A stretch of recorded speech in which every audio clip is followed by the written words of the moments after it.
મિત્રો આવ્યા છીએ આપણે વાંકાનેર પાસે ગાયત્રી મંદિર છે.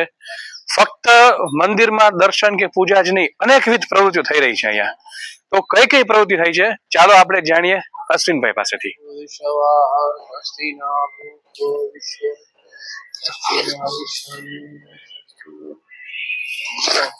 મંગલમ ભગવાન વિષ્ણુ મંગલમ ગરુડ મંગલ પુંડરીકાક્ષ મંગલાય ઓમ મંગલમ ભગવાન વિષ્ણુ મંગલમ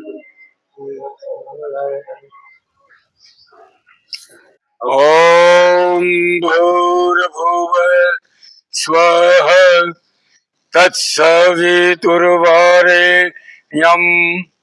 ભર્ગો દેવસ્ય ધીમહિ ધિયો યો નઃ પ્રચોદયાત. હું અશ્વિનભાઈ રાવલ, વાંકાનેર ગાયત્રી શક્તિપીઠ સંચાલક તરીકે આજ રોજ ગાયત્રી શક્તિપીઠ દ્વારા ચાલતા અનેકવિધ માનવ સેવાના જે કાર્યો છે એમની આપને ટૂંકી વિગત આપું છું. ગાયત્રી શક્તિપીઠની સ્થાપના 12/4/1992 રામનવમીના બીજા દિવસે કરવામાં આવી. લોકોના સહકારથી ગાયત્રી શક્તિપીઠ તો ભવ્ય અને દિવ્ય શાંતિકુંજ હરિદ્વાર ના આશીર્વાદ અને ગુરુદેવના પ્રતિનિધિઓ દ્વારા કર્મકાંડ 108 કુંડી યજ્ઞ સંપન્ન થઈ ગયું. ત્યારબાદ અનેકવિધ પ્રવૃત્તિઓ માત્ર મંદિરને મંદિર નહીં રહેવા દેતા એવા સમયના મુખ્ય પ્રમુખ શ્રી ત્રંબકલાલ કાલિદાસ જોશી, ટી.કે. જોશી, પી.વી. વ્યાસ, ભાઈ શંકર ઉપાધ્યાય આવા સર્વે વરિષ્ઠ પરિજનોના માર્ગદર્શન અને સહકારથી 92 પ્રતિષ્ઠા થયા બાદ 1993 એક ગાયથી અંધ અપંગ ગૌશાળામાંથી એક ગાય લાવી અને એક ગૌશાળાની શરૂઆત કરી. હાલ અત્યારે 72 જેટલી ગાયોનો નિભાવ થઈ રહ્યો છે.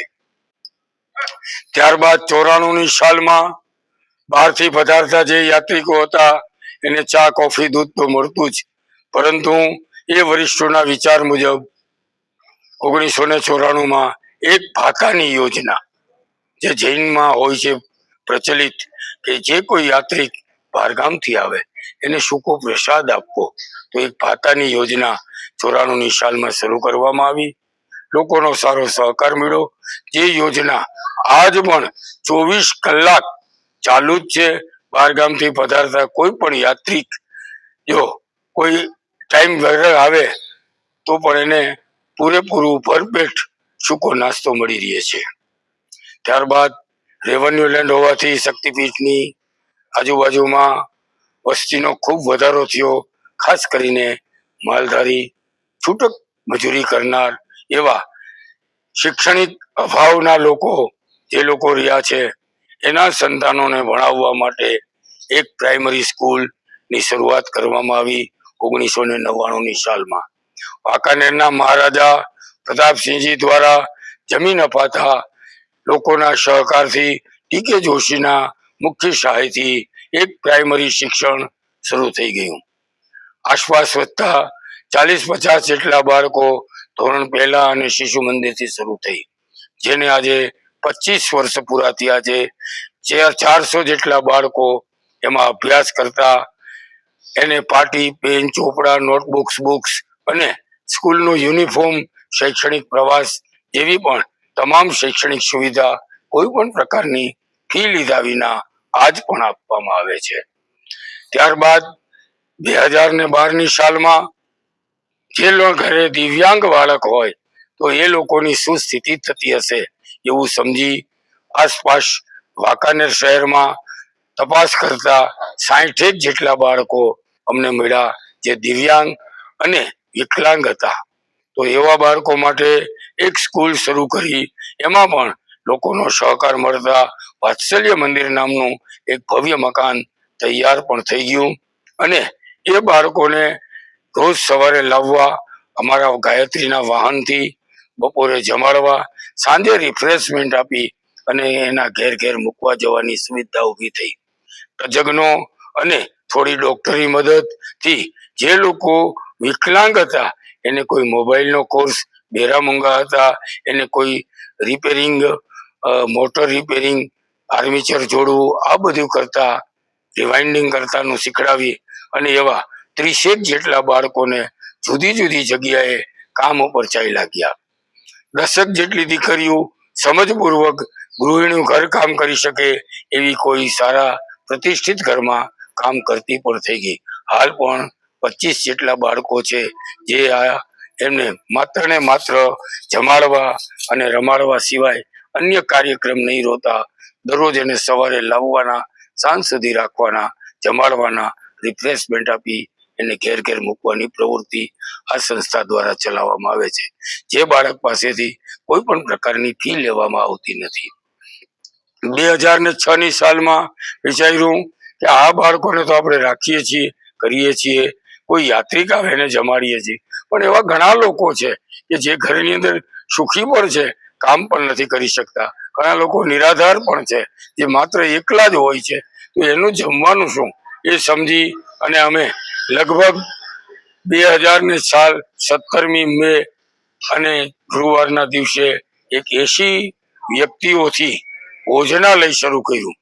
એ ભોજનાલય આજે 450 માણસની જેમાં રસોઈ બને છે. જયંતભાઈ ઠાકર એમનું પોતાનું મકાન અર્પણ કરતા મોટા બધા મકાનમાં રસોઈ બને છે. 270 વ્યક્તિના ઘેર ટિફિન પહોંચે છે અને આજે આપેલું ટિફિન હોય આવતીકાલે નવું ટિફિન આપી અને એને પરત લેવામાં આવે છે.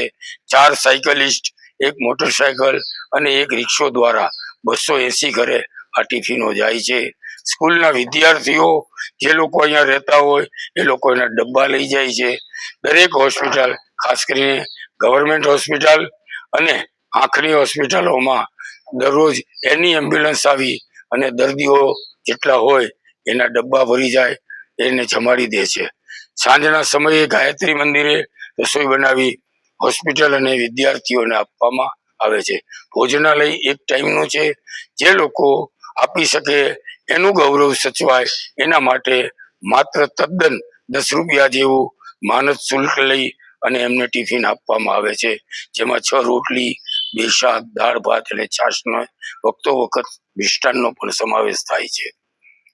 આ બધી જ પ્રવૃત્તિઓ કોઈ પણ પ્રકારના ફી લીધા વગર નફા કરવાના હેતુથી, કોઈ કોમર્શિયલ કે પ્રોફેશનલ નહીં, પરંતુ માત્ર ને માત્ર લોકોની કેમ વધુમાં વધુ સેવા થાય એ ભાવથી આ સંસ્થા દ્વારા કરવામાં આવે છે.